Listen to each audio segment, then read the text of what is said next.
അക്കാഡമിയുടെ പുതിയൊരു വീഡിയോയിലേക്ക് സ്വാഗതം. നമ്മൾ ഇന്ന് ഡിസ്കസ് ചെയ്യാൻ പോകുന്നത് കേട്ടറ്റ് കാറ്റഗറി 3 ഫിസിക്കൽ സയൻസിലെ ഡിസംബർ 2020 നടന്ന ഒരു ക്വസ്റ്റ്യൻ പേപ്പറിലെ കെമിസ്ട്രി ഭാഗത്തെ ഡിസ്കഷനാണ്. അപ്പോൾ ഇതിൽ എന്താണ് നമ്മൾ കെമിസ്ട്രി സിലബസിനോടനുബന്ധിച്ച കാര്യങ്ങളാണ് വരുന്നത്. അപ്പോൾ നമുക്ക് നോക്കാം എന്തെല്ലാം ക്വസ്റ്റ്യങ്ങളാണ് ഡിസംബർ 2020 വന്നത് നമുക്ക് നോക്കാം. ആദ്യമായിട്ട് who invented the discharge tube? Discharge tube കണ്ടുപിടിച്ചത് ആരാന്നുള്ളതാണ് നമ്മുടെ ഫസ്റ്റ് ക്വസ്റ്റ്യൻ. എന്തൊക്കെയാ? First option Eugen Goldstein, second one Heinrich Geissler, third one William Roentgen, third one Ernest Rutherford. അപ്പോൾ നമ്മളോട് ചോദിച്ചു ഡിസ്ചാർജ് ട്യൂബ് കണ്ടുപിടിച്ചത് ആരാന്നാണ് നമ്മുടെ ഫസ്റ്റ് ക്വസ്റ്റ്യൻ. അപ്പോൾ നമുക്ക് ഫസ്റ്റ് ഓപ്ഷനിൽ തന്നെ ആരാ? യൂഗൻ ഗോൾഡ്സ്റ്റീൻ. ഗോൾഡ്സ്റ്റീൻ എന്ന് വെച്ചാൽ നമ്മളുടെ ആറ്റത്തിലെ പോസിറ്റീവ് ചാർജിന്റെ പരീക്ഷണങ്ങളൊക്കെ തുടക്കം കുറിച്ചൊരു ശാസ്ത്രജ്ഞനാണെന്ന് പറയുന്നത് ആര്? ഗോൾഡ്സ്റ്റീൻ. അതായത് നമ്മളുടെ ആറ്റത്തിന്റെ ഘടന എന്നുള്ള ചാപ്റ്ററിൽ നമുക്ക് വരുന്നുണ്ട്. ഈ സയന്റിസ്റ്റുകളൊക്കെ ആറ്റത്തിന്റെ ഘടന എന്നുള്ള ചാപ്റ്ററിൽ വരുന്ന സയന്റിസ്റ്റുകളാണ്. അതിലുള്ള ഒരാളാണ് ആര്? നമ്മളുടെ ഗോൾഡ്സ്റ്റീൻ. അപ്പോൾ ഗോൾഡ്സ്റ്റീൻ എന്താ ചെയ്തത്? നമ്മളുടെ ആറ്റത്തിനുള്ളിലെ പോസിറ്റീവ് ചാർജിനെ കുറിച്ചുള്ള പരീക്ഷണങ്ങൾക്കുള്ള തുടക്കം കുറിച്ച ആളാണ് ആരെന്ന് പറയുന്നത്? ഗോൾഡ്സ്റ്റീൻ എന്ന് പറയുന്നത്. പിന്നെ ആരാണ്? William Roentgen. അല്ലേ, നമുക്കറിയാം എക്സ്റേ കണ്ടുപിടുത്തം അല്ലേ, ഏകദേശം 1895 നവംബർ 8 കാലഘട്ടങ്ങളിലാണ് എന്ത് കണ്ടെത്തിയത്? എക്സ്റേ കണ്ടുപിടിച്ചത്. അപ്പോൾ ഈ വില്യം റോൺജന്റെ ഏറ്റവും വലിയ കണ്ടുപിടുത്തം എന്ന് പറയുന്നത് എന്താണ്? എക്സ്റേ ആണ്. പിന്നെ നെക്സ്റ്റ് വന്ന സയന്റിസ്റ്റ് ആണ് എന്ത്? റൂദർഫോർഡ്. റൂദർഫോർഡ് എന്ന് പറയുന്നത് ആറ്റത്തിനൊരു പോസിറ്റീവ് ചാർജുള്ള ന്യൂക്ലിയസ് ഉണ്ട്, ആ ന്യൂക്ലിയസിന്റെ ഉള്ളില് പ്രോട്ടോൺ ഉണ്ട് എന്നൊക്കെ കണ്ടുപിടിച്ചത് ആരാണ്? റൂദർഫോർഡ് ആണ്. അതേപോലെ തന്നെ റൂദർഫോർഡിന്റെ ഏറ്റവും ഫേമസ് ആയ ഒരു എക്സ്പെരിമെന്റ് ആണ് എന്ത്?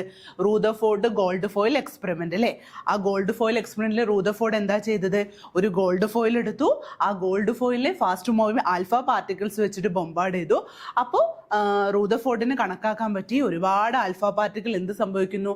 ആ ഗോൾഡ് ഫോയിലൂടെ ഒരു ഡീവിയേഷനും ഇല്ലാതെ കടന്നു പോകുന്നു എന്ന് റൂദർഫോർഡിന് മനസ്സിലായി. So he assumed that most of the space in an atom is empty.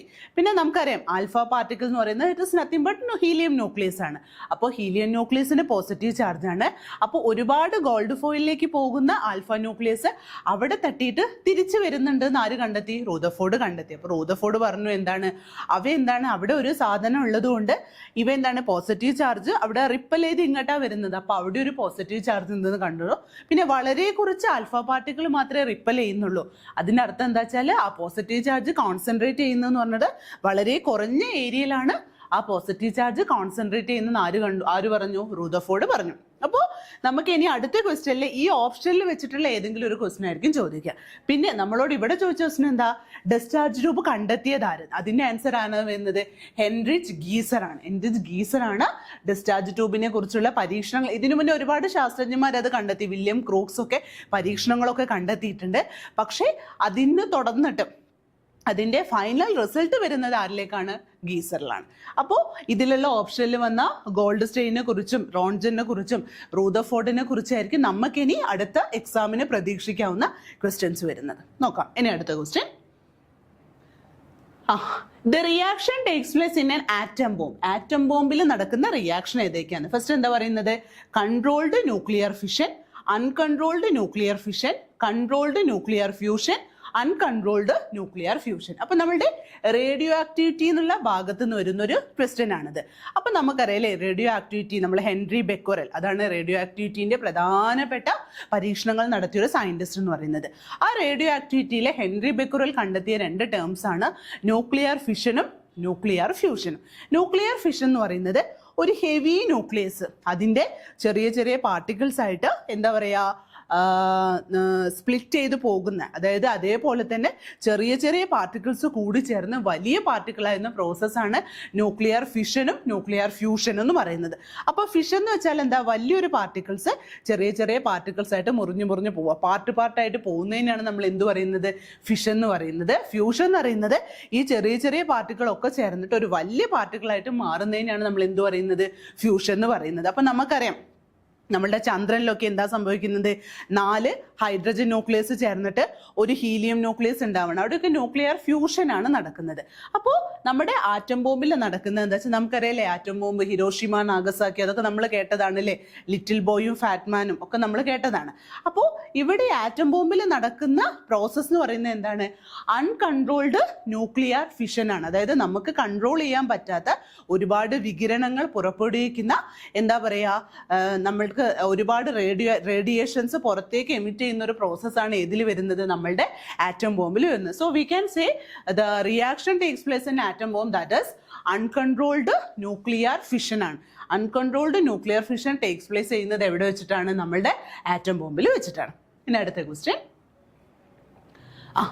Sulphide ores are usually concentrated by.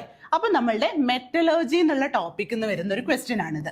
അപ്പോൾ നമ്മുടെ കെമിസ്ട്രിയിൽ മെറ്റലർജി എന്നുള്ള ടോപ്പിക് വളരെയേറെ ഇമ്പോർട്ടൻ്റ് ആണ്. ആ മെറ്റലർജിയിൽ നമ്മൾ എക്സ്ട്രാക്ഷൻ ഓഫ് മെറ്റൽസ് ചെയ്യുന്നുണ്ട്. ആ എക്സ്ട്രാക്ഷൻ ഓഫ് മെറ്റൽസ് പ്രധാനമായിട്ടും നമ്മൾ 3 പ്രോസസ്സിലൂടെയാണ് ആ എക്സ്ട്രാക്ഷൻ ഓഫ് മെറ്റൽസ് കടന്നു പോകുന്നത്. ഒന്നാമത്തെ പ്രോസസ്സ് എന്ന് പറയുന്നത് കോൺസെൻട്രേഷൻ ഓഫ് ഓർ ആണ്. കോൺസെൻട്രേഷൻ ഓഫ് ഓർ ഒന്നാമത്തെ പ്രോസസ്സ് എന്ന് പറയുന്നത് കോൺസെൻട്രേഷൻ ഓഫ് ഓർ ആണ്. രണ്ടാമത്തെ പ്രോസസ്സ് എന്ന് പറയുന്നത് ഈ ഓറിനെ നമ്മൾ എന്താക്കി മാറ്റുന്നു? ഓക്സൈഡ് ആക്കി മാറ്റുന്നു. എന്നിട്ട് ആ ഓക്സൈഡിനെ നമ്മൾ എന്ത് ചെയ്യുന്നു? റിഡക്ഷൻ ചെയ്യുന്നു, റെഡ്യൂസ് ചെയ്യുന്നു. മൂന്നാമത്തെ പ്രോസസ്സ് എന്ന് പറയുന്നത് റിഫൈനിങ് ഓഫ് മെറ്റൽ ആണ്. അതായത് നമുക്ക് ഇവിടെ കിട്ടിയ ഓറും മെറ്റലിനും ഒക്കെ നമ്മൾ എന്ത് ചെയ്യുന്നു? റിഫൈൻ ചെയ്യുന്നു, അല്ലെ? അതിനെ നമ്മൾ ക്ലീൻ ആക്കുന്നു. ആ പ്രോസസ്സിനെ പറയുന്ന പേരാണ് എന്ത്? Refining of metal. അപ്പോൾ മെറ്റലർജി എന്ന് വെച്ചാൽ നമ്മളുടെ പ്രോസസ് ഓഫ് ഗെറ്റിംഗ്, അല്ലെ, process of getting metal from the or. അതായത് ഓറിന്ന് മെറ്റൽ കിട്ടുന്ന ആ മുഴുവൻ പ്രോസസ്സിനെ ചേർത്ത് നമ്മൾ പറയുന്ന പേരാണ് എന്ത്? മെറ്റലർജി. ഓക്കെ, ഓറെന്ന് വെച്ചാൽ എന്താ സംഭവിക്കുന്നത്? നമ്മളുടെ ഭൂമിൻ്റെ ഉള്ളിൽ നമ്മളുടെ ലോഹം കിട്ടുന്ന ലോഹധാതുക്കളെ, അതായത് കോമ്പൗണ്ട്സിനെയാണ് നമ്മൾ എന്ത് പറയുന്നത്? അല്ലെങ്കിൽ ആ മിനറൽസിനെയാണ് നമ്മൾ എന്ത് പറയുന്നത്? ഓർ എന്ന് പറയുന്നത്. ഇവിടെ നമുക്ക് വേറൊരു ക്വസ്റ്റ്യൻ കൂടി വരും, അല്ലേ? എന്താണ്? All ores are minerals but not all minerals are not all minerals are ores. അതായത് എല്ലാ അയിരുകളും ധാതുക്കളാണ്, പക്ഷെ എല്ലാ ധാതുക്കളും എന്തല്ല? അയിരുകളല്ല, അല്ലേ? അപ്പോൾ അയിരുകളാവണമെങ്കിൽ അതിന് കുറച്ച് പ്രത്യേകതകളെല്ലാം ഉണ്ട്, അല്ലേ? ലോഹത്തിന്റെ അളവ് അതിൽ കൂടുതൽ വേണം. പിന്നെ നമുക്ക് ആ പ്രോസസ്സ്, അതായത് കുറച്ച് എളുപ്പത്തിൽ നമുക്ക് അതിനെ വേർതിരിക്കാൻ പറ്റണം. പിന്നെ എന്താ സംഭവിക്കുന്നത്? അതിൽ നമുക്ക് കിട്ടുന്നതിന് വളരെ ചെലവ് കുറഞ്ഞ രീതിയിലായിരിക്കണം നമുക്ക് കിട്ടുന്നത്. പിന്നെ ആ ഓറിൽ തന്നെ ആ ലോഹത്തിന്റെ കണ്ടന്റ് ഒരുപാട് ഉണ്ടായിരിക്കണം. ഇതൊക്കെ എന്താണ്? ഒരു എന്താ പറയുക, നമ്മളുടെ മിനറലിനെ ഒരു ഓറാക്കാൻ വേണ്ടിയുള്ള പ്രോസസ്സുകളാണത്. അപ്പോൾ നമുക്കിവിടെ ഈ പ്രോസസ്സിൽ ഫസ്റ്റ് പ്രോസസ്സ് എന്ന് പറയുന്നത് കോൺസെൻട്രേഷൻ ഓഫ് ഓർ ആണ്. ആ കോൺസെൻട്രേഷൻ ഓഫ് ഓറിനെ നമ്മൾ 4 രീതിയിൽ തരംതിരിക്കുന്നുണ്ട്. ഒന്നാമത്തെ രീതി എന്ന് പറയുന്നത് എന്താണ്? ലെവിഗേഷൻ ആണ്. ഒന്നാമത്തെ രീതി എന്ന് പറയുന്നത് ലെവിഗേഷൻ ആണ്. രണ്ടാമത്തെ രീതി എന്ന് പറയുന്നത് എന്താണ്? ഫ്രോത്ത് ഫ്ലോട്ടേഷൻ ആണ്. മൂന്നാമത്തെ രീതി എന്ന് പറയുന്നത് മാഗ്നറ്റിക് സെപ്പറേഷൻ ആണ്. നാലാമത്തെ രീതി എന്ന് പറയുന്നത് ലീച്ചിങ് ആണ്. ഇവിടെ കൊടുത്തിട്ടുണ്ട്. ഇവിടെ ഓപ്ഷനിൽ ബാക്കിയുള്ളതൊക്കെ എന്താണ്? നമ്മളുടെ കോൺസെൻട്രേഷൻ ഓഫ് ഓറിലെ പ്രോസസ് ആണ്. ലെവിഗേഷൻ ഉണ്ട്, മാഗ്നറ്റിക് സെപ്പറേഷൻ ഉണ്ട്, ലീച്ചിങ് ഉണ്ട്, ഫോർത്ത് ഫ്ലോട്ടേഷൻ ഉണ്ട്. അപ്പം നമ്മളോട് ചോദിച്ചത് sulphide ores are usually concentrated by. Sulphide ഓറിനെ എങ്ങനെയാണ് നമ്മൾ കോൺസെൻട്രേറ്റ് ചെയ്യുന്നത്? എന്തിനാണ് നമ്മൾ ഈ ഓറിനെ കോൺസെൻട്രേറ്റ് ചെയ്യുന്നത്? അതായത് നമുക്കറിയാം ഓർ എന്ന് പറയുന്നത് നമുക്ക് എവിടുന്നാണ് കിട്ടുന്നത്? ഏർത്ത് നിന്നാണ് കിട്ടുന്നത്, അല്ലേ? അപ്പോൾ ഏർത്ത് നിന്ന് കിട്ടുന്ന ആ ഓറിൽ എന്താണ്? ഒരുപാട് ഇംപ്യൂരിറ്റീസ് ഉണ്ടാവും. So we are removing impurities from that ore. So that process we can call it as concentration of ore. So that method we can be taken out by using 4 steps. അതിൽ first step എന്ന് പറയുന്നത് എന്താ? Levigation ആണ്. അപ്പോൾ levigation ഒരു condition ഉണ്ട്. അതായത് നമുക്ക് ഈ ഓറിനോട് കൂടിയുള്ള ഇംപ്യൂരിറ്റീസ്, അതായത് ആ unwanted particles, that is we can call it as gang, അതിൻ്റെ, അതായത് ഓറിനോടൊപ്പമുള്ള ഗ്യാങ്ങിൻ്റെ എന്ത് കുറവാ? ഡെൻസിറ്റി കുറവും. പിന്നെ എന്താ? ഓറിൻ്റെ ഡെൻസിറ്റി കൂടുതലാവുമ്പോൾ നമ്മൾ ഏത് പ്രോസസ്സ് ഉപയോഗിക്കുക? ലെവിഗേഷൻ എന്നുള്ള പ്രോസസ്സ് ഉപയോഗിക്കുക. അതിൻ്റെ ജസ്റ്റ് ഓപ്പോസിറ്റ്, അതായത് ഓറിനോടൊപ്പമുള്ള ഗ്യാങ്ങിന്റെ ഡെൻസിറ്റി കൂടുതലും അതേപോലെ തന്നെ ഓറിന്റെ ഡെൻസിറ്റി കുറവുമാണ് രണ്ടാമത്തെ പ്രോസസ്സായിട്ട് ഏത് ഉപയോഗിക്കുക? ഫ്രോത്ത് ഫ്ലോട്ടേഷൻ ഉപയോഗിക്കുക. മൂന്നാമത്തെ പ്രോസസ്സ് ആ പേരിൽ തന്നെ ഉണ്ട്, അല്ലേ? Magnetic separation. അതായത് ഓറിനോ അല്ലെങ്കിൽ എന്താ സംഭവിക്കുക? അതിലുള്ള ഇംപ്യൂരിറ്റീസിനോ ഏതിനെങ്കിലും ഒന്നിന് നമ്മൾ മാഗ്നറ്റിക് സ്വഭാവം ഉണ്ടാകുമ്പോഴാണ് ഏത് പ്രോസസ്സ് നോക്കുന്നത്? മാഗ്നറ്റിക് സെപ്പറേഷൻ നോക്കുന്നത്. അടുത്തതാണ് എന്തെന്ന് പറയുന്നത്? ലീച്ചിങ് എന്ന് പറയുന്നത്. ലീച്ചിങ് എന്ന് വെച്ചാൽ നമ്മൾ ഏത് ഓറിനെയാണോ ഏത് മെറ്റലിനെയാണോ നമുക്ക് വേർതിരിക്കേണ്ടത് അതിനെ നമ്മളൊരു സ്യൂട്ടബിൾ സൊല്യൂഷനിൽ നമ്മൾ അതിനിടും. അപ്പോൾ ആ സൊല്യൂഷനിൽ മാത്രം എന്താണ്? ആ ഓർ അതിൽ ലയിച്ച് നിൽക്കും, ബാക്കിയുള്ളത് നമുക്കങ്ങ് വേർതിരിച്ചെടുക്കാം. അപ്പോൾ ഇവിടെ നമ്മളോട് ചോദിച്ചത് നമ്മളുടെ ലെവിഗേഷൻ എന്നുള്ള പ്രോസസ്സിൽ നമ്മൾ ഓക്സൈഡ് അയോണുകളെയാണ് അല്ലെങ്കിൽ ഓക്സൈഡ് ഓസിനെയാണ് നമ്മൾ എന്ത് ചെയ്യുന്നത്? കോൺസെൻട്രേറ്റ് ചെയ്യുന്നത്. പിന്നെന്താ സൾഫൈഡ് ഓറിന് നമ്മൾ കോൺസെൻട്രേറ്റ് ചെയ്യുന്ന പ്രോസസ്സിനെ നമ്മൾ പറയുന്ന പേരാണ് എന്ത്? ഫ്രോത്ത് ഫ്ലോട്ടേഷൻ. അതായത് സൾഫൈഡ് ഓറ് വെച്ചിട്ട് നമ്മൾ കോൺസെൻട്രേറ്റ് ചെയ്യുന്ന ഓറിനെ കോൺസെൻട്രേറ്റ് ചെയ്യുന്ന ആ പ്രോസസ്സിന് നമ്മൾ പറയുന്ന പേരാണ് എന്ത്? ഫ്രോത്ത് ഫ്ലോട്ടേഷൻ. പിന്നെ ഇവിടെ മാഗ്നറ്റിക് സെപ്പറേഷനിൽ നമുക്ക് എന്ത് പറയാം? അയണിൻ്റെ ഓറായ മാഗ്നറ്റൈറ്റും അതേപോലെ ടിൻ്റെ ഓറായ ടിൻ സ്റ്റോണും അതൊക്കെ നമ്മൾ ഏത് പ്രോസസ്സിലാണ് വരുന്നത്? മാഗ്നറ്റിക് സെപ്പറേഷനിലാണ് വരുന്നത്. പിന്നെ ലീച്ചിങ്ങിൽ നമ്മൾ അലൂമിനിയത്തിൻ്റെ ഓറായ ബോക്സൈറ്റിന് നമ്മൾ വേർതിരിക്കുന്ന ഏത് പ്രോസസ്സ് വഴിയാണ്? ലീച്ചിങ് എന്നുള്ള പ്രോസസ്സ് വഴിയാണ്. അപ്പോൾ ഇതിലെ ഈ മെറ്റലർജി എന്നുള്ളത് നല്ല ഇമ്പോർട്ടൻ്റ് ആയ ടോപ്പിക്കാണ്. അത് നന്നായിട്ട് പഠിക്കുക. അതേപോലെ തന്നെ നമ്മൾ ഇതിൽ ഓറിനെ നമുക്കവിടെ കോൺസെൻട്രേറ്റഡ് ഓറിനെ കിട്ടുന്നുണ്ട്. അതിനെ നമ്മൾ ഓക്സൈഡ് ആക്കി മാറ്റുന്നുണ്ട്. ആ ഓക്സൈഡ് ആക്കി മാറ്റുന്നത് 2 പ്രോസസ്സ് വഴിയാണ്, കാൽസിനേഷനും റോസ്റ്റിങ്ങും. അതും എപ്പോഴും ക്വസ്റ്റ്യൻ പേപ്പറിൽ കാണുന്ന ഒരു ക്വസ്റ്റ്യൻ ആണ്. കാൽസിനേഷൻ എന്ന് വെച്ചാൽ ആബ്സെൻസ് ഓഫ് എയറിൽ നമ്മൾ എന്താണ്? ഓറിനെ അതിൻ്റെ കറസ്പോണ്ടിങ് ഓക്സൈഡ് ആക്കി മാറ്റുകയാണ്. റോസ്റ്റിംഗ് എന്ന് വെച്ചാൽ in the presence of air we are converting an ore into their oxide. എന്നിട്ട് നമ്മൾ ആ ഓക്സൈഡിനെ വീണ്ടും എന്താണ്? റെഡ്യൂസ് ചെയ്തിട്ടാണ് നമ്മൾ എന്ത് നിർമ്മിക്കുന്നത്? മെറ്റൽ നിർമ്മിക്കുന്നത്. പിന്നെ നമുക്ക് റെഡ്യൂസ് ചെയ്തിട്ട് ആ മെറ്റൽ കിട്ടി. ആ മെറ്റലിലുള്ള വീണ്ടും എന്തുണ്ട്? അൺവാണ്ടഡ് പാർട്ടിക്കിൾസ് ഉണ്ട്. അതിനെ ക്ലീൻ ചെയ്യുന്ന പ്രോസസ്സിനാണ് നമ്മൾ എന്ത് പറയുന്നത്? റിഫൈനിങ് എന്ന് പറയുന്നത്. ആ റിഫൈനിൽ ഇവിടെ ഓറും റിഡക്ഷനിൽ നമ്മൾ ഇവിടെ ഓക്സൈഡ് ആക്കാൻ വേണ്ടി നമ്മൾ ഉപയോഗിക്കുന്ന 2 പ്രോസസ്സാണ്. ഒന്ന് റോസ്റ്റിംഗ് എന്നും പറയുന്നുണ്ട്, അടുത്തത് എന്താണെന്നും പറയുന്നുണ്ട്? കാൽസിനേഷൻ എന്നും പറയുന്നുണ്ട്. ഓക്കെ, പിന്നെ ഈ റിഫൈനിങ് എന്നുള്ള പ്രോസസ്സിൽ നമ്മൾ ഉപയോഗിക്കുന്ന 3 ടെക്നിക്കാണ്. ഒന്നാമത്തെ ടെക്നിക്കിനെ നമ്മൾ പറയുന്ന പേരാണ് എന്ത്? ലിക്വേഷൻ. രണ്ടാമത്തെ ടെക്നിക്കിന് നമ്മൾ പറയുന്ന പേരാണ് എന്ത്? ഡിസ്റ്റിലേഷൻ. മൂന്നാമത്തെ ടെക്നിക്കിന് നമ്മൾ പറയുന്ന പേരാണ് എന്ത്? Electrolytic refining. ഏതാ നമ്മൾ പറയുന്നത്? Electrolytic refining. അപ്പൊ അടുത്ത തവണ ഒരുപക്ഷെ ഇതിൽ നിന്നൊക്കെ ആയിരിക്കും ക്വസ്റ്റ്യൻ വരിക. അപ്പോൾ ലിക്വേഷനിൽ നമ്മൾ വേർതിരിക്കുന്നത് എങ്ങനെയാണെന്ന് വെച്ചാൽ, ലിക്വേഷനിൽ നമ്മൾ പ്യൂരിഫൈ ചെയ്യുന്നത് ഏതാന്ന് വെച്ചാൽ നമ്മളുടെ മെൽറ്റിംഗ് പോയിന്റ് ദ്രവണാംഗം കുറവുള്ള ടിന്നും ലെഡും ആണ് ലിക്വേഷനിൽ നമ്മൾ ശുദ്ധീകരിക്കുന്നത്. ഡിസ്റ്റിലേഷനിൽ വഴി ബോയിലിംഗ് പോയിന്റ് കുറവുള്ള സിങ്ക്, കാഡ്മിയം, മെർക്കുറി അതൊക്കെയാണ് നമ്മൾ പ്യൂരിഫൈ ചെയ്യുന്നത്. ഇലക്ട്രോളിറ്റിക് റിഫൈനിൽ നമ്മൾ കോപ്പർ അതുപോലെ വെള്ളി അതൊക്കെ റിഫൈൻ ചെയ്യാനാണ് നമ്മൾ എന്ത് ഉപയോഗിക്കുന്നത്? നമ്മളുടെ ഇലക്ട്രോളിറ്റിക് റിഫൈനിങ് എന്നുള്ള പ്രോസസ്സ് ഉപയോഗിക്കുന്നത്. അപ്പോൾ മെറ്റലർജി എന്നുള്ള ഇന്ന് ഒരുപാട് ക്വസ്റ്റ്യൻസ് വരാനുള്ള സാധ്യതയുള്ള ഒരു ടോപ്പിക്കാണ് എന്ത്? മെറ്റലർജി. അപ്പോൾ എല്ലാവരും നന്നായിട്ട് ആ ടോപ്പിക്ക് പഠിക്കും. അടുത്തത് 32 gram of oxygen and 28 gram of N2 at STP occupy separately a volume of, ഇപ്പോൾ STP ആണ് കേട്ടോ, standard temperature and pressure, occupy separately a volume of 224 liter, 22.4 liter, 21.4 liter, then 11.2 litre. അപ്പം നമുക്കറിയാം അല്ലേ, STPയിലെ ഒരു സ്റ്റാൻഡേർഡ് കണ്ടീഷൻ ആകുമ്പോൾ 1 മോൾ of substance, പിന്നെ എത്ര 298 കെൽവിൻ, അതിൻ്റെ ലിറ്റർ എന്ന് പറയുന്നത് ഏതൊരു കോമ്പൗണ്ടും എങ്ങനെ എടുത്താലും STPയിൽ അതിൻ്റെ വോളിയം എന്ന് പറയുന്നത് എത്രയാ? 22.4 ലിറ്റർ ആണ് എന്ത് വരുന്നത്? അതിൻ്റെ വോളിയം വരുന്നത്. അപ്പോൾ ഇത് നമ്മൾ STP എന്നുള്ള കണ്ടീഷനാണ്, നമ്മളെ മോൾ കൺസെപ്റ്റ് എന്നുള്ള പോർഷൻ എന്ന് വരുന്നതാണ്. അപ്പോൾ ഇത് ഏതൊരു കണ്ടീഷൻ നോക്കുകയാണെങ്കിലും അതിൻ്റെ വോളിയം എന്ന് പറയുന്നത് എത്രയാണ് വരുന്നത്? 22.4 ലിറ്റർ ആണ് എന്ത് വരുന്നത്? വോളിയം വരുന്നത്. അടുത്ത ക്വസ്റ്റ്യൻ നോക്കാം. An example of polar covalent compound അല്ലേ? എന്താണ് ഒരു പോളാർ കോവാലന്റ് കോമ്പൗണ്ട് എന്നാണ് ചോദിച്ചത്. അപ്പം നമുക്ക് നമ്മളുടെ പോർഷനിലുള്ള ഒരു ടോപ്പിക്കാണ് എന്ത്? Chemical bonding. ആ കെമിക്കൽ ബോണ്ടിങ്ങിൽ വരുന്ന ഒരു ടോപ്പിക്കാണ് എന്ത്? Polar covalent bond.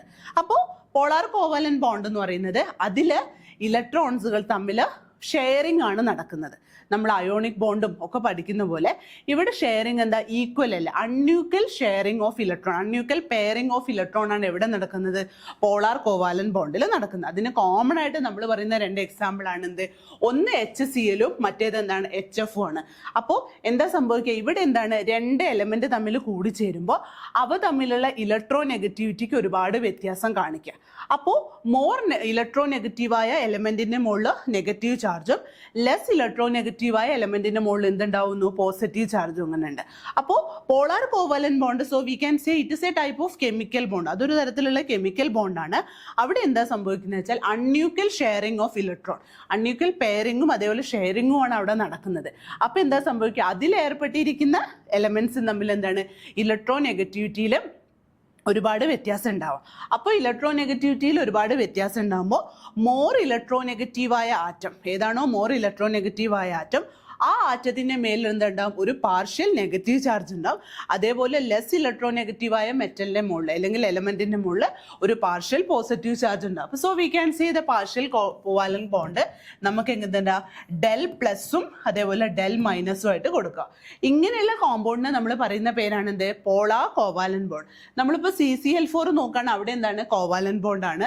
CH4 നോക്കുകയാണെങ്കിൽ കോവാലന്റ് ബോണ്ടാണ്. KCl ഒക്കെ എന്താണ് അയോണിക് ബോണ്ടാണ്. അപ്പോൾ partial sharing of unequal pairing of electron we can call it as polar covalent compound. അങ്ങനെ ഉണ്ടാവുന്ന കോമ്പൗണ്ട്സ് നമ്മൾ പറയുന്ന പേരാണ് എന്ത്, പോളാർ കോവാലന്റ് കോമ്പൗണ്ട്സ്. അടുത്ത question, the catalyst used to reduce the rate of decomposition of H2O2 during the storage. അതായത് H2O2നെ store ചെയ്യുന്ന സമയത്ത് നമ്മൾ ഒരു കാറ്റലിസ്റ്റ് ഉപയോഗിക്കുന്നുണ്ട്. അപ്പോൾ അതിന്റെ റേറ്റ് ഓഫ് ഡീകമ്പോസിഷൻ കുറയും. അപ്പോൾ അത് ഏതാ കാറ്റലിസ്റ്റ് എന്നാണ്, H3PO4 ഫോസ്ഫോറിക് ആസിഡ്, അടുത്തെന്താ MnO2 manganese dioxide, HCl hydrochloric acid, MnO2 also manganese dioxide അല്ലെ മാംഗനീസിന്റെ ഒരു ഓക്സൈഡ് ആണ് വന്നിരിക്കുന്നത്. അപ്പോൾ കാറ്റലിസ്റ്റ് നമുക്കറിയാം അല്ലേ, എന്താണ് കാറ്റലിസ്റ്റ് എന്ന് പറഞ്ഞാൽ രാസപ്രവർത്തനത്തിന്റെ വേഗത കുറയ്ക്കാനോ കൂട്ടാനോ ഉപയോഗിക്കുന്ന പദാർത്ഥങ്ങളെയാണ് നമ്മൾ എന്ത് പറയുന്നത്, കാറ്റലിസ്റ്റ് എന്ന് പറയുന്നത്. നമുക്ക് രണ്ട് രീതിയിലാണ് കാറ്റലിസ്റ്റ് നമ്മൾ ക്ലാസിഫൈ ചെയ്തത്, പോസിറ്റീവ് കാറ്റലിസ്റ്റും നെഗറ്റീവ് കാറ്റലിസ്റ്റും അല്ലേ. അപ്പോൾ പോസിറ്റീവ് കാറ്റലിസ്റ്റ് എന്ന് വെച്ചാൽ റിയാക്ഷൻ റേറ്റ് കൂട്ടാൻ വേണ്ടി നമ്മൾ ഉപയോഗിക്കുന്ന കാറ്റലിസ്റ്റിനാണ് നമ്മൾ എന്ത് പറയുന്നത്, പോസിറ്റീവ് കാറ്റലിസ്റ്റ് എന്ന് പറയുന്നത്. നെഗറ്റീവ് കാറ്റലിസ്റ്റ് എന്ന് പറയുന്നത് റിയാക്ഷൻ റേറ്റ് കുറയ്ക്കാൻ വേണ്ടി നമ്മൾ ഉപയോഗിക്കുന്നതിനാണ് എന്ത് പറയുന്നത്, നെഗറ്റീവ് കാറ്റലിസ്റ്റ് എന്ന് പറയുന്നത്. അപ്പോൾ ഇവിടെ നമ്മളോട് ചോദിച്ച ക്വസ്റ്റ്യൻ എന്താണ്, catalyst used to reduce the rate of decomposition, അതായത് കുറയ്ക്കുന്നതിന് വേണ്ടി നമ്മൾ ചേർക്കുന്ന അല്ലെങ്കിൽ കുറയ്ക്കുന്നതിന് വേണ്ടി നമ്മൾ ഉപയോഗിക്കുന്ന ഒരു കാറ്റലിസ്റ്റ് എന്ന് പറയുന്നത്. ഇവിടെ ആൻസർ ഏതാ വരികയാണ്, ഫോസ്ഫോറിക് ആസിഡ് ആണ്. ഏതാ വരുന്നത്, ഫോസ്ഫോറിക് ആസിഡ് H3PO4. അതാണ് നമ്മൾ എന്ത് ഉപയോഗിക്കുന്നത്, റിയാക്ഷൻ റേറ്റ്, അതൊരു നെഗറ്റീവ് കാറ്റലിസ്റ്റ് ആയിട്ട് നമ്മൾ ഉപയോഗിക്കുന്നത്. നേരെ മറിച്ച് മാംഗനീസ് ഡയോക്സൈഡ് ഒക്കെ എന്താണ്, പോസിറ്റീവ് കാറ്റലിസ്റ്റ് ആയിട്ടാണ് ആക്ട് ചെയ്യുന്നത്. അടുത്ത ക്വസ്റ്റ്യൻ നോക്കാം. Which among the following will favor the backward reaction for a reversible reaction? അപ്പൊ എന്താ, റിവേഴ്സിബിൾ റിയാക്ഷനിൽ ബാക്ക്വേർഡ് റിയാക്ഷനെ ഫേവർ ചെയ്യുന്ന ഇക്വേഷൻ അല്ലെങ്കിൽ ഫേവർ ചെയ്യുന്ന സ്റ്റേറ്റ്മെന്റ് താഴെ കൊടുത്തിരിക്കുന്നതിൽ ഏതാണ്? ഫസ്റ്റ് എന്താ, increasing the concentration of reactance. Next one, removal of product. Next one, increasing the concentration of any one of the product. Next one എന്താ, presence of catalyst. അപ്പൊ നമ്മൾ എന്താ, ലേ ഷാറ്റ്ലിയ പ്രിൻസിപ്പിൾ നമ്മൾ പഠിച്ചിട്ടുണ്ട്, കെമിക്കൽ കൈനറ്റിക്സിൽ ലേ ഷാറ്റ്ലിയ പ്രിൻസിപ്പിൾ പഠിച്ചിട്ടുണ്ട് അല്ലേ. അപ്പൊ ഏതെങ്കിലും ഒരു സന്തുലനാവസ്ഥയിലുള്ള ഒരു സിസ്റ്റത്തിന്റെ ഗാഢത, മർദ്ദം, ഊഷ്മാവ് അല്ലെ, പ്രഷർ, വോളിയം, ടെമ്പറേച്ചർ, അതിലേതെങ്കിലും ഒന്നിന് ഒരു മാറ്റം ഉണ്ടായാൽ വ്യൂഹം എന്താണ്, ആ മാറ്റം മൂലം ഉണ്ടാകുന്ന ഫലം ഇല്ലായ്മ ചെയ്യുന്നതിന്, നള്ളിഫൈ ചെയ്യുന്നതിന് ഒരു റീഅറേഞ്ച്മെന്റ് ചെയ്യുന്ന ആ പ്രോസസ്സിനെ നമ്മൾ പറയുന്ന പേരാണ് എന്ത്, ലേ ഷാറ്റ്ലിയ പ്രിൻസിപ്പിൾ. അപ്പൊ എന്താണോ ചെയ്യുന്നത് അതിന്റെ നേരെ തിരിച്ച് നമ്മൾ അവിടെ ചെയ്യണം. ഇപ്പൊ ഫസ്റ്റ് കേസിൽ എന്താ സംഭവിക്കുന്നത്, increasing the concentration of reactants, റിയാക്ടൻസിന്റെ കോൺസെൻട്രേഷൻ കൂട്ടി. അപ്പൊ ലേ ഷാറ്റ്ലിയ പ്രിൻസിപ്പിൾ അനുസരിച്ച് എന്താ സംഭവിക്കുക, റിയാക്ടന്റിന്റെ കോൺസെൻട്രേഷൻ എന്താ ചെയ്യേണ്ടത്, കുറയ്ക്കല്ലേ വേണ്ടത്. അപ്പൊ ഫോർവേഡ് റിയാക്ഷൻ അല്ലേ അവിടെ കൂടുക. അതായത് റിയാക്ടന്റിന്റെ കോൺസെൻട്രേഷൻ കുറയ്ക്കാന്ന് വെച്ചാൽ എന്താ, കൂടുതൽ റിയാക്ടൻസ് ചേർന്ന് എന്തായിട്ട് മാറണം, പ്രോഡക്റ്റ് ആയിട്ട് മാറണം. അപ്പൊ അവിടെ ഫോർവേഡ് റിയാക്ഷൻ കൂടുകയാണ് ചെയ്യുന്നത്. അപ്പൊ നമ്മൾ ആൻസർ അതല്ല വരുന്നത്. പിന്നെ എന്താ സംഭവിച്ചത്, റിമൂവൽ ഓഫ് പ്രോഡക്റ്റ്, പ്രോഡക്റ്റിന് എന്താ സംഭവിക്കുന്നത്, മാറ്റണം. അപ്പൊ എന്താ സംഭവിക്കുന്നത്, പ്രോഡക്റ്റിന്റെ അളവ് കൂട്ടല്ലേ വേണ്ടേ. അപ്പോൾ കൂട്ടുമ്പോൾ നമ്മൾ എന്താ ചെയ്യേണ്ടത്, ഫോർവേഡ് റിയാക്ഷൻ ഫോർവേഡ് ചെയ്യണ്ടേ. അപ്പോൾ നമ്മൾ ആൻസർ അവിടെ തെറ്റാണ്. ഇനി മൂന്നാമത്തെ എന്താ സംഭവിക്കുന്നത്, increasing the concentration of any one of the product. അതായത് പ്രോഡക്റ്റിൽ ഏതെങ്കിലും ഒരു കോൺസെൻട്രേറ്റ് അല്ലെ ഏതെങ്കിലും ഒരു കോണ്ടന്റ് അല്ലെ ഏതെങ്കിലും ഒരു പാർട്ടിസിപ്പന്റിന്റെ എന്താ പറയാ കോൺസെൻട്രേഷൻ നമ്മൾ കൂട്ടുകയാണെന്നാ പറയുന്നത്. അപ്പൊ ലേ ഷാറ്റ്ലിയ തത്വം അനുസരിച്ചിട്ട് എന്താ സംഭവിക്കുന്നത്, നമ്മൾ അതിന്റെ കോൺസെൻട്രേഷൻ കുറയ്ക്കണം. അപ്പോൾ കോൺസെൻട്രേഷൻ കുറയ്ക്കുമ്പോൾ എന്താ സംഭവിക്കുന്നത്, നമ്മളെ ബാക്ക്വേർഡ് റിയാക്ഷൻ എന്താ ചെയ്യുന്നത്, ഫോർവേഡ് ബാക്ക്വേർഡ് റിയാക്ഷൻ നമ്മൾ നല്ലോണം നടത്തണം. ബാക്ക്വേർഡ് റിയാക്ഷൻ നടത്തിയാലല്ലേ അതിന്റെ കോൺസെൻട്രേഷൻ കുറയുന്നുള്ളൂ. അപ്പോൾ നമ്മുടെ ആൻസർ ഏതാണ് വരുന്നത്, ഈ തേർഡ് വൺ ആണ് നമ്മുടെ ആൻസർ വരുന്നത്. പിന്നെ പ്രസൻസ് ഓഫ് കാറ്റലിസ്റ്റ് അത് എന്തായാലും വരില്ല അല്ലേ. പ്രസൻസ് ഓഫ് കാറ്റലിസ്റ്റ് എന്നാൽ അത് രാസപ്രവർത്തനത്തിൽ നേരിട്ട് പങ്കെടുക്കുന്നില്ല, അതിന്റെ വേഗത കൂട്ടാനോ കുറയ്ക്കാനോ മാത്രമാണ് അവിടെ അത് ഉപയോഗിക്കുന്നത്. അപ്പൊ അത് വരില്ല. അപ്പൊ എന്താ സംഭവിക്കുന്നത്, increasing the concentration of any one of the product. അത് വരുന്നത് എങ്ങനെയാണെന്ന് വെച്ചാൽ, increasing the concentration of any one of the product എന്ന് വെച്ചാൽ നമ്മൾ ലേ ഷാറ്റ്ലിയ തത്വം അനുസരിച്ച് അല്ലെ ലേ ഷാറ്റ്ലിയ പ്രിൻസിപ്പിൾ അനുസരിച്ച് എന്താ സംഭവിക്കുന്നത്, അതിന്റെ കോൺസെൻട്രേഷൻ എന്ത് ചെയ്യണം, കുറയ്ക്കണം. അപ്പം നമുക്ക് അവിടെ പ്രോഡക്റ്റ് ഓൾറെഡി കിട്ടിയിട്ടുണ്ട്. അപ്പം അത് കുറയ്ക്കാൻ വേണ്ടി നമ്മൾ എന്ത് ചെയ്യണം, ബാക്ക്വേർഡ് റിയാക്ഷൻ നമ്മൾ പെട്ടെന്ന് നടത്തണം. അപ്പം നമ്മളോട് ചോദിച്ച ക്വസ്റ്റ്യൻ അതല്ലേ, will favour the backward reaction for a reversible reaction. അപ്പോൾ നമ്മളെ കെമിക്കൽ കൈനറ്റിക്സിലുള്ള ലേഷാറ്റ്ലിയ പ്രിൻസിപ്പിൾ നന്നായിട്ട് പഠിക്കുക. അതിൻ്റെ ആപ്ലിക്കേഷൻ ലെവലിൽ നമുക്ക് ഒരുപാട് ക്വസ്റ്റ്യൻസ് വരുന്നുണ്ട്, അതും കൂടി നോക്കി വെക്കാം. അടുത്ത question, monomer of natural rubber അല്ലേ, നമുക്ക് ഉള്ളൊരു ടോപ്പിക്കാണ് സിന്തറ്റിക് റബ്ബേഴ്സ് ആൻഡ് പ്ലാസ്റ്റിക്സ് അല്ലേ. അതിൽ വരുന്നത് എന്താ, monomer of A natural rubbers. ഏതാ നമ്മളെ ആൻസർ, ഫസ്റ്റ് ഓപ്ഷൻ തന്നെ, സിസ് ഐസോപ്രീൻ. ഐസോപ്രീൻ്റെ എന്താ പറയുക, പോളിമറാണ് ഇതെന്ന് പറയുന്നത്, നാച്ചുറൽ റബ്ബർ എന്ന് പറയുന്നത്. അപ്പം അതിൻ്റെ മോണോമർ എന്ന് പറയുന്നത് എന്താ, സിസ് ഐസോപ്രീൻ ആണ് അതിൻ്റെ എന്ത് വരുന്നത്, മോണോമർ വരുന്നത്. അടുത്ത question, in soap manufacturing glycerol from spent lye was removed by. അതായത് നമ്മളുടെ സോപ്പ് ഉണ്ടാക്കുന്ന പ്രവർത്തനത്തിൽ ഗ്ലിസറോൾ ഫ്രം സ്പെൻഡലൈ, അതായത് നമ്മളുടെ സോഡിയം ഹൈഡ്രോക്സൈഡ് എന്ന് വെച്ച് ഗ്ലിസറോൾ റിമൂവ് ചെയ്യുന്ന ആ പ്രോസസ്സ് എന്താ, അതിൻ്റെ പേര് പറയുന്നത്, ഡിസ്റ്റിലേഷൻ ആണോ, ഡിസ്റ്റിലേഷൻ അണ്ടർ റെഡ്യൂസ്ഡ് പ്രഷർ ആണോ, ഫ്രാക്ഷണൽ ഡിസ്റ്റിലേഷൻ ആണോ, സ്റ്റീം ഡിസ്റ്റിലേഷൻ ആണോ അല്ലേ. നമ്മൾ എന്താ സംഭവിക്കുന്നത്, സോപ്പ് മാനുഫാക്ചറിങ് സാപ്പോണിഫിക്കേഷൻ ആ പ്രോസസ്സിൽ നമ്മൾ എന്ത് ചെയ്യുന്നുണ്ട്, നമ്മളെ സോഡിയം ഹൈഡ്രോക്സൈഡ് വെച്ചിട്ടാണ് നമ്മൾ എന്തുണ്ടാക്കുന്നത്, സോപ്പ് ഉണ്ടാക്കുന്നത്. അപ്പോൾ എന്താണ് അത് വൈലി എന്താണ്, നമുക്ക് ആ പ്രോസസ്സ് ചെയ്യുമ്പോൾ തന്നെ നമ്മളെ കണ്ണിൽ നിന്നൊക്കെ ഒരുപാട് വെള്ളമൊക്കെ വരും. എന്താ വെച്ചാൽ പെട്ടെന്ന് സ്നീസിങ്ങും കാര്യങ്ങളൊക്കെ വരുന്നുണ്ട്. അപ്പോൾ ആ പ്രോസസ്സ് നടക്കുമ്പോൾ അതിലെ ആ ഗ്ലിസറോൾ റിമൂവ് ചെയ്യാൻ വേണ്ടിയിട്ട് നമ്മൾ ചെയ്യുന്ന പ്രോസസ്സ് എന്ന് പറയുന്നത് ഏതാണ്, ഡിസ്റ്റിലേഷൻ അണ്ടർ റെഡ്യൂസ്ഡ് പ്രഷറാണ്. ഡിസ്റ്റിലേഷൻ അണ്ടർ റെഡ്യൂസ്ഡ് പ്രഷർ ചെയ്തിട്ടാണ് നമ്മൾ എന്ത് ചെയ്യുന്നത്, അവിടുത്തെ ഗ്ലിസറോൾ, ആ സ്പെൻഡിലൈലുള്ള ആ ഗ്ലിസറോൾ നമ്മൾ എന്ത് സംഭവിക്കുന്നത്, അവിടുന്ന് റിമൂവ് ചെയ്യുന്നത്. ഗ്ലിസറോൾ അല്ലേ, നമ്മൾ കണ്ണിലൊക്കെ ഉറ്റിച്ചാൽ പെട്ടെന്ന് എന്താണ് അതിൽ നിന്ന് കണ്ണിൽ നിന്ന് വെള്ളം വരുന്ന ഇതാക്കാണ്. സോ അതാണ് നമ്മൾ എന്ത് പറയുന്നത്, ഗ്ലിസറോൾ എന്ന് പറയുന്നത്. അപ്പോൾ ആ ഗ്ലിസറോൾ റിമൂവ് ചെയ്യുന്ന പ്രോസസ്സിന് നമ്മൾ പറയുന്ന പേരാണ് എന്ത്, ഡിസ്റ്റിലേഷൻ അണ്ടർ റെഡ്യൂസ്ഡ് പ്രഷർ. അതാണ് ആ പ്രോസസ്സ് കേട്ടോ. അടുത്ത question, which among the following acids can produce 3 different types of solid. 3 different types of solid ഉണ്ടാക്കുന്ന ആസിഡ് ഏതാണെന്ന് അതിൽ ചോദിച്ചത്. ഫസ്റ്റ് ഓപ്ഷൻ എന്താ, sulphuric acid, second one perchloric acid, third one phosphoric acid, last one എന്താ, hypochlorous acid. അപ്പോൾ നമ്മൾ sulphuric acid അല്ലേ, നമ്മൾ സൾഫ്യൂരിക് ആസിഡിന് നമ്മൾ സോൾട്ട്സ് ഏതൊക്കെയാണ് പഠിച്ചത്, സൾഫേറ്റും ഉണ്ട് ബൈസൾഫേറ്റും ഉണ്ട് അല്ലേ. സൾഫ്യൂരിക് ആസിഡ് നമ്മൾ പഠിച്ചത് എന്താ, സൾഫേറ്റ് ഉണ്ട്, അതേപോലെ തന്നെ എന്തുണ്ട്, ബൈസൾഫേറ്റും ഉണ്ട് അല്ലേ. സൾഫേറ്റും ഉണ്ട്, അതേപോലെ തന്നെ എന്തുണ്ട്, ബൈസൾഫേറ്റും ഉണ്ട്. പിന്നെ പെർക്ലോറിക് ആസിഡ്, പെർക്ലോറിക് ആസിഡിൽ നമ്മൾ ഏതൊക്കെയാണ് പഠിച്ചത്, പെർക്ലോറേറ്റ് മാത്രമാണ്. ഏതാ നമ്മൾ പഠിച്ചത്, പെർക്ലോറേറ്റ്. പെർക്ലോറിക് ആസിഡിൽ നമ്മൾ പഠിക്കുന്ന ഏതാ, പെർക്ലോറേറ്റ് ആണ്. അതേപോലെ തന്നെ ഹൈപ്പോക്ലോറസ് ആസിഡിൽ നമ്മൾ പഠിക്കുന്ന ഏതാ, ഹൈപ്പോക്ലോറേറ്റ്. ഏതാ പഠിക്കുന്നത്, ഹൈപ്പോക്ലോറേറ്റ്. പിന്നെ ഇതാണ് നമ്മൾ ആൻസർ വരുന്നത്, ഫോസ്ഫോറിക് ആസിഡ്. ഫോസ്ഫോറിക് ആസിഡിൽ ഏതൊക്കെ ഉണ്ട്, ഫോസ്ഫേറ്റുകളായിട്ടാണ് വരുന്നത്. അത് 3 കാറ്റഗറി ആയിട്ട് വരുന്നത്, primary phosphate, secondary phosphate, tertiary phosphate. അപ്പോൾ എന്താണ്, ഏതാണ് different types of salt produce ചെയ്യുന്ന ആസിഡ് എന്ന് പറയുന്നത് ഏതാണ്, ഫോസ്ഫോറിക് ആസിഡ് ആണ്. ഫോസ്ഫോറിക് ആസിഡ് എന്ന് പറയുന്നത് എന്താ, സിമ്പിൾ എന്താ, H3PO4. H3PO4 ആണ് എന്ത്, ഫോസ്ഫോറിക് ആസിഡ്. ആ ഫോസ്ഫോറിക് ആസിഡ് ആണ് 3 തരത്തിലുള്ള സോൾട്ട്സ് പ്രൊഡ്യൂസ് ചെയ്യുന്നത്. ഒന്നെന്താ, പ്രൈമറി ഫോസ്ഫേറ്റ്, പിന്നെ secondary phosphate, tertiary phosphate. Okay, ഇനി അടുത്ത ക്വസ്റ്റ്യൻ നോക്കാം. സ്യൂഡോ ട്രാൻസിഷൻ എലിമെന്റ്സ് ആണ് താഴെ തന്നിരിക്കുന്നതിൽ. സ്യൂഡോ ട്രാൻസിഷൻ എലിമെന്റ്സ് ഏതാ, chromium, molybdenum, W4, tungsten, wolfram അല്ലേ. Silver, gold, platinum. അടുത്തെന്താ, copper, silver, gold. Last zinc, cadmium, mercury. അപ്പോൾ സ്യൂഡോ ട്രാൻസിഷൻ എലമെന്റ്സ്, അപ്പോൾ ട്രാൻസിഷൻ മെറ്റൽസിന്റെ പ്രോപ്പർട്ടി അല്ലാതെ ട്രാൻസിഷൻ മെറ്റൽസിന് കുറച്ച് വിപരീതമായ പ്രോപ്പർട്ടി കാണിക്കുന്ന കോമ്പൗണ്ട്സിന് അല്ലെങ്കിൽ എലമെന്റ്സിന് നമ്മൾ പറയുന്ന പേരാണ് എന്ത്, സ്യൂഡോ ട്രാൻസിഷൻ എലമെന്റ്സ്. നമ്മൾ അതേപോലെ തന്നെ ഡിസ്റ്റിലേഷനിൽ, അതായത് നമ്മളുടെ പ്യൂരിഫിക്കേഷൻ ഓഫ് മെറ്റൽസിൽ നമ്മൾ ഇലക്ട്രോളിറ്റിക് റിഫൈനിങ്ങിന് മുന്നേ നമ്മളുടെ ഡിസ്റ്റിലേഷൻ എന്നുള്ള പ്രോസസ്സിൽ നമ്മൾ പഠിക്കുന്നുണ്ട്. ആരെ, അതിലൂടെ നമ്മൾ റിഫൈൻ ചെയ്യുന്ന മെറ്റൽസ് ആണ് എന്ത്, സിങ്ക്, കാഡ്മിയം, മെർക്കുറി. അപ്പോൾ ഈ സിങ്കും കാഡ്മിയം മെർക്കുറിനെയും നമ്മൾ എന്ത് പറയുന്നത്, സ്യൂഡോ ട്രാൻസിഷൻ എലമെന്റ്സ്. ഏതാ പറയുന്നത്, സ്യൂഡോ ട്രാൻസിഷൻ എലമെന്റ്സ്. അപ്പോൾ സിങ്ക്, കാഡ്മിയം, മെർക്കുറിനെ നമ്മൾ പറയുന്ന പേരാണ് എന്ത്, സ്യൂഡോ ട്രാൻസിഷൻ എലമെന്റ്സ് എന്ന് പറയുന്നത്. ഓക്കെ, അടുത്ത ക്വസ്റ്റ്യൻ.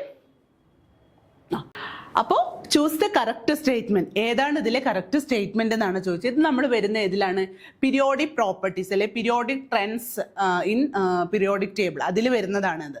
അപ്പൊ എന്താ സംഭവിക്കുക? Size of an atom decreases down the group. ഒരിക്കലല്ലേ അല്ലേ നമ്മള് ആറ്റത്തിന്റെ ഘടന അല്ലെ ആറ്റത്തിന്റെ സ്ട്രക്ചർ നമ്മൾ നോക്കുമ്പോൾ എന്താ സംഭവിക്കുക?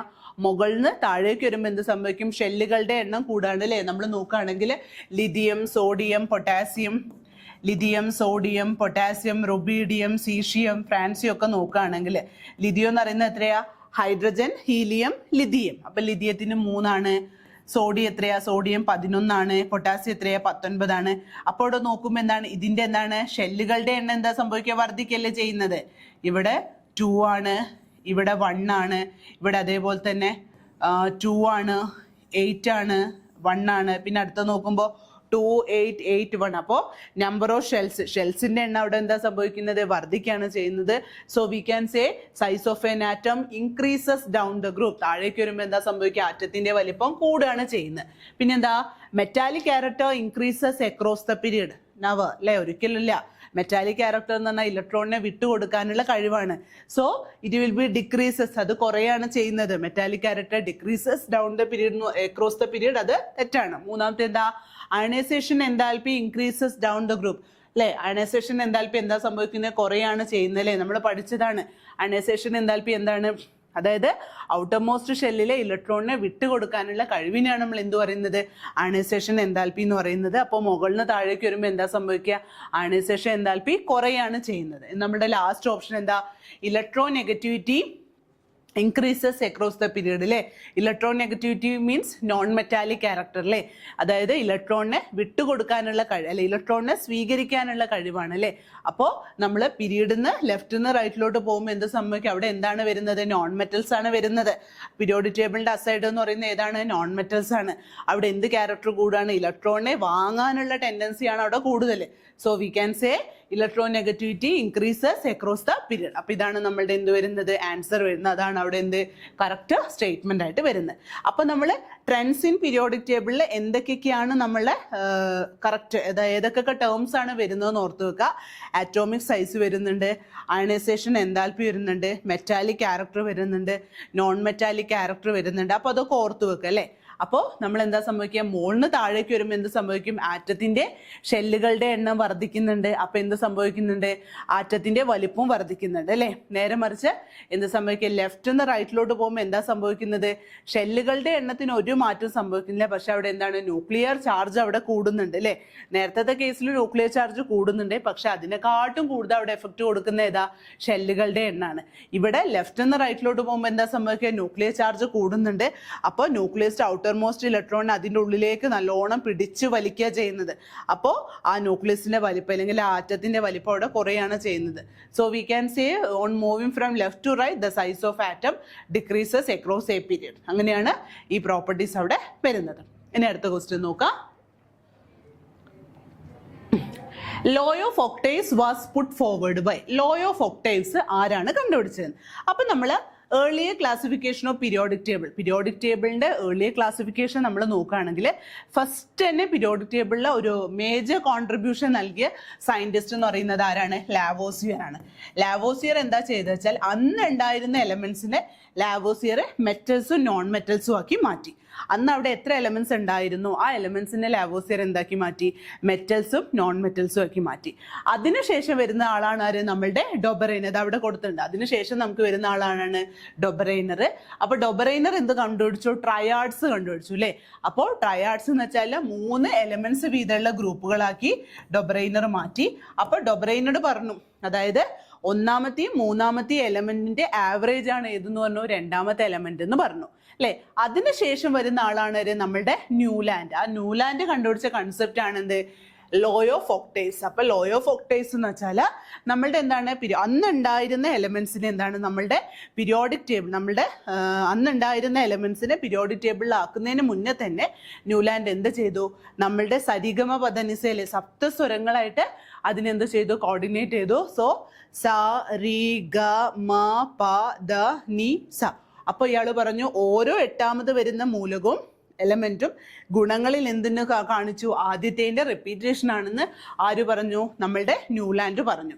അപ്പൊ എന്താ സംഭവിക്കുക? ന്യൂലാൻഡിന്റെ മെയിൻ ഡ്രോബാക്ക് എന്താ വെച്ചാൽ എല്ലാ എലമെന്റ്സിനും ഇതേപോലെ സരിഗമ പദനിസ ഓരോ 8 എണ്ണം കൂടുമ്പോൾ ഇങ്ങനെ റിപ്പീറ്റ് ചെയ്ത് കാണിക്കാൻ ആർക്ക് പറ്റിയില്ല? നമ്മളുടെ ന്യൂലാൻഡ്സിന് പറ്റിയില്ല. അപ്പോൾ ആ ലോ ഓഫ് ഒക്ടേവ്സ് എന്നുള്ള കൺസെപ്റ്റ് കൊണ്ടുവന്ന സയന്റിസ്റ്റ് എന്ന് പറയുന്ന ആരാണ്? ന്യൂലാൻഡ്സ് ആണ്. ലോത്തർ മേയർ ആണ്. നമ്മുടെ ജെയൽ മേയർ എന്ന് പറയുന്നത് എന്താ സംഭവിച്ചത്? ആറ്റോമിക് വോളിയം കേർവ് ഉണ്ടാക്കിയ സയന്റിസ്റ്റ് ആണ് ആര്? ലോത്തർ മേയർ. പിന്നെ ലൂവിസ് എന്ന് പറഞ്ഞാൽ ലൂവിസ് സിമ്പൽ ഉണ്ട് അല്ലേ? നമ്മൾ ഇലക്ട്രോണുകൾ ഔട്ടർമോസ്റ്റ് ഇലക്ട്രോണുകളെ ഡോട്ട് വെച്ച് റെപ്രസെന്റ് ചെയ്യുന്ന രീതി കൊണ്ടുവന്ന സയന്റിസ്റ്റ് ആണ് ആര്? ലൂവിസ് ആണ്. അപ്പോൾ ഇതിൽ എപ്പോഴും ക്വസ്റ്റ്യൻ ചോദിക്കാറുണ്ട് law of octaves was put forward by. അതേപോലെ തന്നെ law of triads, triangular law of triads ഒക്കെ ഉള്ള ക്വസ്റ്റ്യൻസ് എപ്പോഴും വരാറുണ്ട് കേട്ടോ. പിന്നെ ഏർലിയർ ക്ലാസിഫിക്കേഷൻ, ആദ്യമായിട്ട് ഒരു ഏർലിയർ ക്ലാസിഫിക്കേഷൻ നടത്തിയ സയന്റിസ്റ്റ് എന്ന് പറയുന്ന ആരാണ്? ലാവോസിയർ ആണ്. അതിലും എന്ത് വരാറുണ്ട്? ക്വസ്റ്റ്യൻസ് വരാറുണ്ട്. ഓക്കെ, അടുത്തത് which material will you choose for the preparation of more carbon dioxide in less time from the given material? അപ്പോൾ താഴെ കൊടുത്തിരിക്കുന്ന പ്രക്രിയയിൽ അല്ലെ താഴെ കൊടുത്തിരിക്കുന്ന പ്രോസസ്സിൽ നമുക്ക് കാർബൺ ഡൈ ഓക്സൈഡ് കൂടുതൽ കിട്ടണം, കുറച്ച് സമയത്തിനുള്ളിൽ കാർബൺ ഡൈ ഓക്സൈഡ് നമുക്ക് കിട്ടണം. അപ്പം നമ്മളുടെ ഇതായിരുന്നു rate of A chemical reaction അല്ലേ? നമ്മുടെ രാസപ്രവർത്തന വേഗതയെ സ്വാധീനിക്കുന്ന ഘടകങ്ങൾ എന്നുള്ള ഒരു ടോപ്പിക്കിൽ നിന്ന് വരുന്നതാണ്. ഇതിൽ എന്തൊക്കെ സംഭവിക്കുന്നുണ്ട്? കോൺസെൻട്രേഷൻ ഓഫ് റിയാക്ടൻസ് ഉണ്ട്, കോൺസെൻട്രേഷൻ ഓഫ് പ്രോഡക്ട്സ് ഉണ്ട്, ടെമ്പറേച്ചർ ഉണ്ട്, പിന്നെ എന്താ സംഭവിക്കുക? കാറ്റലിസ്റ്റ് ഉണ്ട്. അങ്ങനെ ഒരുപാട് കാര്യങ്ങൾ ഇതിന് ഇൻഫ്ലുവൻസ് ചെയ്യുന്നത് rate of A chemical reaction. അപ്പോൾ ഇവിടെ എന്താ പറയുന്നത്? നമുക്ക് കൂടുതൽ കാർബൺ ഡൈ ഓക്സൈഡ് കുറച്ച് സമയത്തിനുള്ളിൽ നിൽക്കണമെങ്കിൽ നമുക്ക് എന്ത് ചെയ്യണം എന്നല്ലേ?